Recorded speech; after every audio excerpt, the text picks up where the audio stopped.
Irmãos e irmãs, vamos a mais um momento da nossa liturgia da palavra. Eu transmito sempre dos meus endereços telemáticos.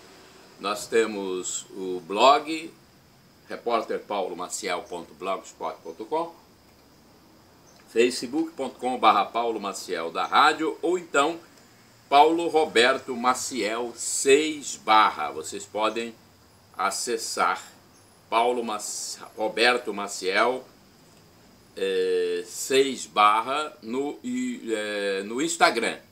E de uma forma geral, Paulo Roberto Maciel Maciel. Vamos lá, transmissão então aqui da liturgia da palavra para a nossa salvação eterna. Você quer se salvar? Eu quero. Então, quem quer a salvação tem que praticar a palavra, ouvir a palavra de Deus. Deus nos fala através da liturgia da Igreja Católica Apostólica Romana no mundo inteiro.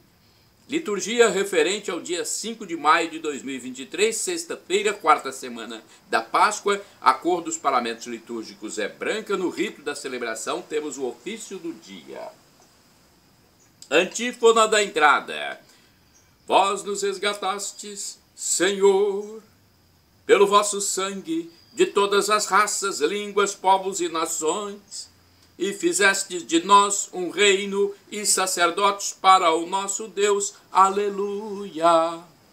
Trecho do Apocalipse, capítulo 5, versículo 9. Agora vamos à oração do dia. Rezemos. Deus, a quem devemos a liberdade e a salvação, fazei que possamos viver por vossa graça e encontrar em vós a felicidade eterna, pois nos remistes com o sangue do vosso Filho, que convosco vive e reina na unidade do Espírito Santo. Assim seja. Primeira leitura, leitura do livro dos Atos dos Apóstolos, escrito pelo médico e evangelista, colega de São Paulo, Lucas. Capítulo 13, versículos de 26 a 33. Naqueles dias, tendo chegado a Antioquia da Pisídia, Paulo disse na sinagoga: Irmãos, descendentes de Abraão e todos vós que temeis a Deus, a nós foi enviada esta mensagem de salvação. Os habitantes de Jerusalém e seus chefes não reconheceram a Jesus e, ao condená-lo, cumpriram as profecias que se leem todos os sábados. Embora não encontrassem nenhum motivo para sua condenação, pediram a Pilatos que fosse morto. Depois de realizarem tudo o que a Escritura diz a respeito de Jesus, eles o tiraram da cruz e o puseram num túmulo. Mas Deus o ressuscitou dos mortos, e durante muitos dias ele foi visto por aqueles que o acompanharam desde a Galiléia até Jerusalém. Agora eles são testemunhas de Jesus diante do povo. Por isso, nós vos anunciamos este evangelho, a promessa que Deus fez aos antepassados, ele a cumpriu para nós, seus filhos, quando ressuscitou Jesus, como está escrito no Salmo 2: Tu és o meu filho, eu hoje te gerei. Palavra do Senhor, graças a Deus. Vamos agora ao Salmo responsorial, é o Salmo 2, versículos do 6º ao 7º, 8º, 9º, 10º ao 11º, refrão é o 7º. Tu és meu filho, eu hoje te gerei. Repitamos. Tu és meu filho, eu hoje te gerei. Fui eu mesmo que escolhi este meu rei, e em Sião meu nome santo o consagrei. O decreto do Senhor promulgarei. Foi assim que me falou o Senhor Deus: Tu és meu filho, e eu hoje te gerei. Tu és meu filho, eu hoje te gerei. Podes pedir-me, e em resposta eu te darei por tua herança os povos todos e as nações, e há de ser a terra inteira o teu domínio. Com cetro férreo haverás de dominá-los e quebrá-los como um vaso de argila. Tu és meu filho, eu hoje te gerei. E agora, poderosos, entendeis, soberanos, aprendei esta lição. com temor servi a Deus, rendei-lhe glória e prestai-lhe homenagens com respeito. Tu és meu filho, eu hoje te gerei.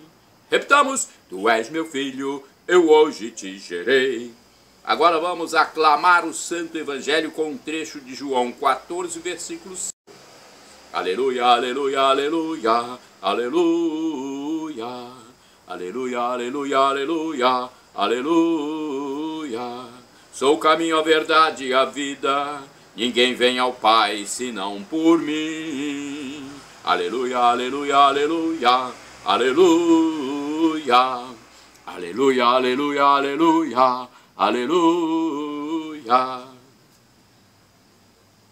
Evangelho de Jesus Cristo, segundo São João, capítulo 14, versículos do 1º ao 6º. O Senhor esteja convosco, Ele está no meio de nós. Proclamação do Evangelho de Jesus Cristo, segundo São João. Glória a vós, Senhor. Pelo sinal da Santa Cruz, livra-nos Deus, nosso Senhor, dos nossos inimigos. Naquele tempo disse Jesus aos seus discípulos: não se perturbe o vosso coração, tende fé em Deus, tende fé em mim também. Na casa de meu Pai há muitas moradas, se assim não fosse, eu vos teria dito: vou preparar um lugar para vós, e quando eu tiver ido preparar-vos um lugar, voltarei e vos levarei comigo, a fim de que, onde eu estiver, estejais também vós. E para onde eu vou, vós conheceis o caminho. Tomé disse a Jesus: Senhor, nós não sabemos para onde vais, como podemos conhecer o caminho? Jesus respondeu: eu sou o caminho, a verdade e a vida. Ninguém vai ao Pai senão por mim. Palavra da salvação, glória a vós, Senhor. Vamos à liturgia comentada com o título Vou preparar-vos um lugar, baseado em João 14, versículos do 1º ao 6º, de Antônio Carlos Santini. Santini é liderança da comunidade católica Nova Aliança. E-mail santini@novaalianca.com.br. Diz ele: assim como o pastor caminha à frente do seu rebanho, Jesus Cristo, novo Adão, é o primeiro homem de uma raça nova que fez a aliança definitiva com Deus. Até mesmo na passagem deste mundo para o Pai, Jesus veio se antecipar a nós e iluminar a todos o caminho a seguir. De certo modo, este evangelho assume também um caráter sentimental. Afinal, trata-se de uma despedida. Jesus nos fala de sua ida para o Pai. Trata-se de uma ruptura no modo tradicional de relacionar-se entre o mestre e seus discípulos. Uma relação de profunda amizade com todo o seu tempero humano, a amizade solidificada em quase 3 anos de convivência diária, entre milagres e privações, encontros e desencontros, aclamações e ciladas. Chega o momento inquietante da despedida. Jesus deixa claro que não é um adeus, mas um até logo. Na casa do Pai há muitas moradas. Indo à frente, Jesus prepara-lhes um lugar. O objetivo: não interromper a amizade, para que onde eu estiver, vós estejais também. Onde será isso? Talvez não seria esse lugar o próprio Jesus? Estar em Jesus é estar no Pai. Viver em comunhão com Jesus é antecipar o céu. Receber em Pentecostes a plenitude do Espírito Santo, que é o Espírito de Jesus, não é já estar na casa do Pai? Creio que sim, diz Santini. Sim, é preciso reconhecer que nós estamos no mundo, mas não somos do mundo. É por isso que o apóstolo São Paulo usa a imagem de uma tenda, 2 Coríntios, capítulo 5, versículos do 1º ao 4º, ou seja, uma espécie de barraca que montamos e desmontamos a cada etapa do percurso. Figura muito apropriada para definir o aspecto provisório e efêmero desta nossa condição humana. Estamos aqui de passagem na Terra.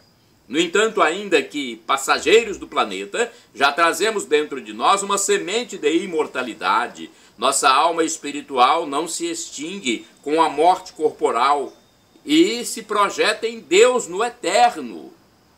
Por saber que este tempo é breve, o cristão sente acrescida a sua responsabilidade de realizar já a sua participação na edificação de um reino que ainda não se vê plenamente realizado no meio de nós. A promessa de Jesus, que aponta para um além, inclui a permanência de nossa amizade com Ele, e isto é uma boa notícia. Irmãos e irmãs, orai sem cessar. O Senhor me esconderá na sua tenda. Salmo 27, versículo 5. O Senhor me esconderá na sua tenda. Que bonito, né? Esse trecho do Salmo. Agora vamos ao santo do dia 5 de maio.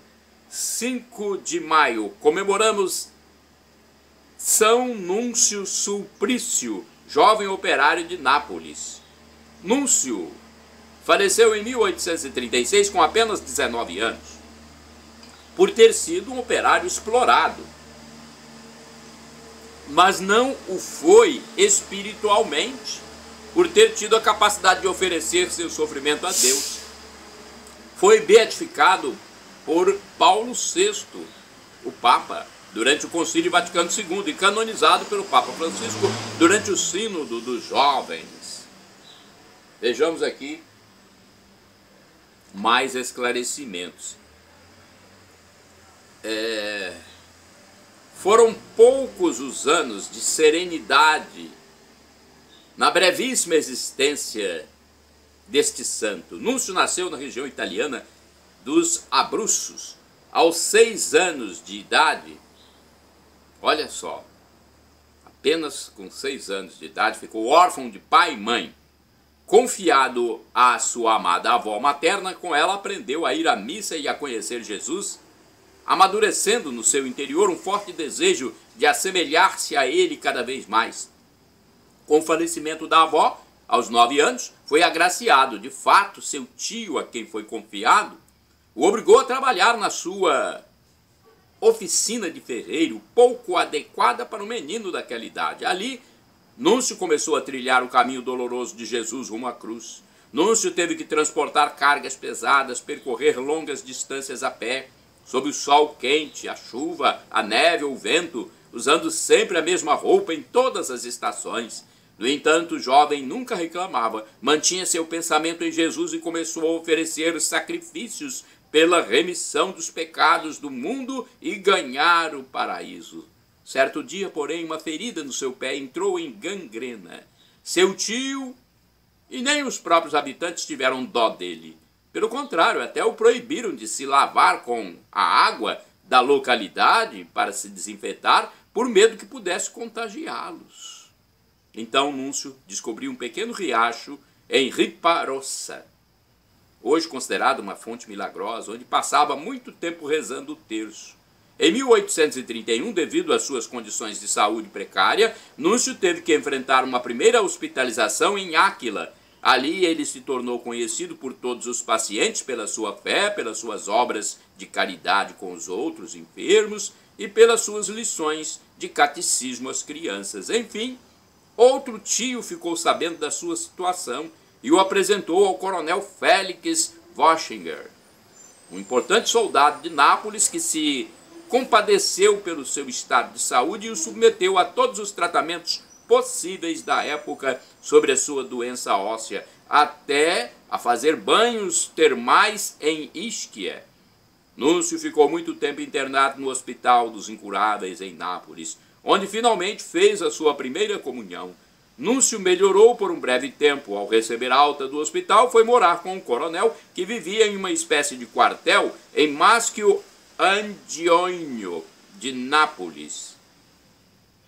Entre os dois instaurou-se uma bela relação entre pai e filho, que lhe permitiu aprofundar a sua fé. Núncio queria consagrar-se ao Senhor, mas enquanto esperava amadurecer mais a sua vocação, pediu ao seu confessor para aprovar uma regra de vida que seguiu escrupulosamente. Longas horas de oração, meditação e estudo, além da missa de manhã e da reza do terço à noite. Porém, este período de serenidade foi interrompido pela exacerbação da sua doença e pelo diagnóstico, que para Núncio seria uma sentença de morte, câncer nos ossos. Núncio procurou manter a sua força até o fim. Consolava o coronel, que o chamava de pai, que já o chamava de pai, na certeza da promessa de que um dia ambos se abraçariam no céu. Transcorria o ano de 1836. A situação de Núncio tornava-se cada vez mais desesperadora. Tinha febre muito alta, mas a suportava com suas orações, oferecendo seus sofrimentos pelas conversões e pela igreja. A morte aliviou a sua dor no dia 5 de maio, com a idade de apenas 19 anos, após ter recebido os sacramentos. Em volta do seu corpo dilacerado pelas chagas difundiu-se um incrível perfume de rosas. Olha que situação, hein? São Núncio, Suprício, rogai por nós, um jovem santo, hein? E ele interceda por nós junto ao divino Pai eterno. É o que nós esperamos, né? Vamos ver aqui no site da revista.arautos.org alguns outros santos, não é? Que fazem parte da história da igreja. São Máximo, bispo, morreu em 350, após ser torturado e condenado a trabalhos forçados por causa da fé. Foi libertado e tornou-se bispo de Jerusalém. São Bretão morreu em 386.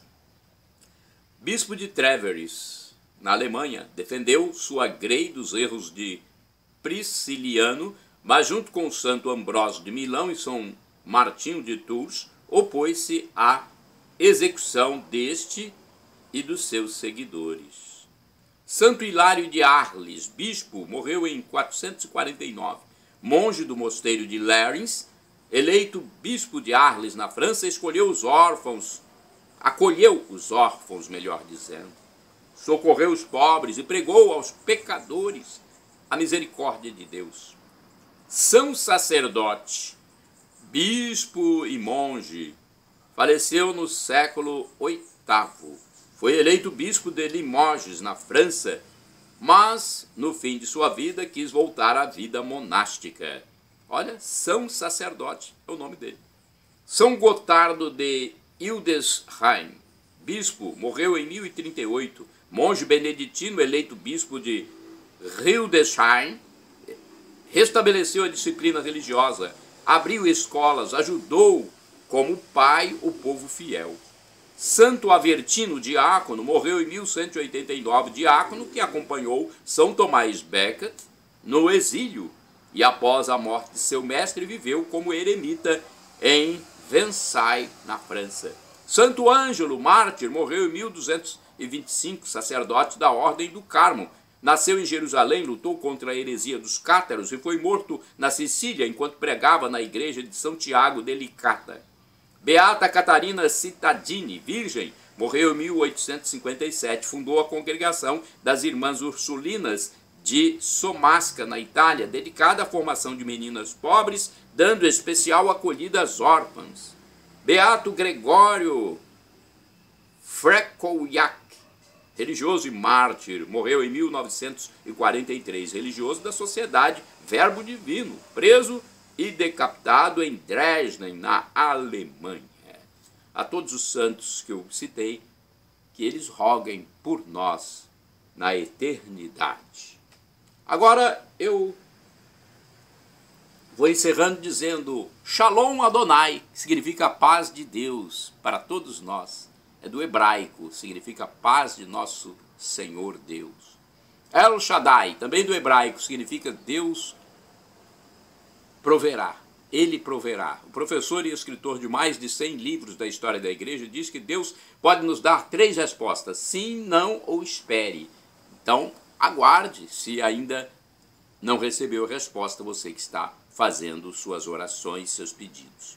E agora, do aramaico dialeto de Jesus, eu clamo Maranatá, como dizemos nós católicos, ou Maranata, como dizem nossos irmãos separados, os evangélicos ou protestantes. Não importa a pronúncia, o significado é o mesmo. Vinde, Senhor Jesus, um dia ele voltará, será a parousia, o fim dos tempos, o juízo final, para nós recebermos a vida eterna com Deus Pai, Deus Filho e Deus Espírito Santo, viver a felicidade em plenitude, para nós recebermos isso, que é a glória, temos apenas que reconhecer que Deus humanou-se, humilhou-se por nós, veio à terra, viveu, sofreu, morreu na cruz, mas ressuscitou, morreu e venceu a morte, ressuscitando, ascendendo ao céu e está à direita do divino Pai eterno como nosso defensor, como nosso sumo sacerdote, nosso mediador.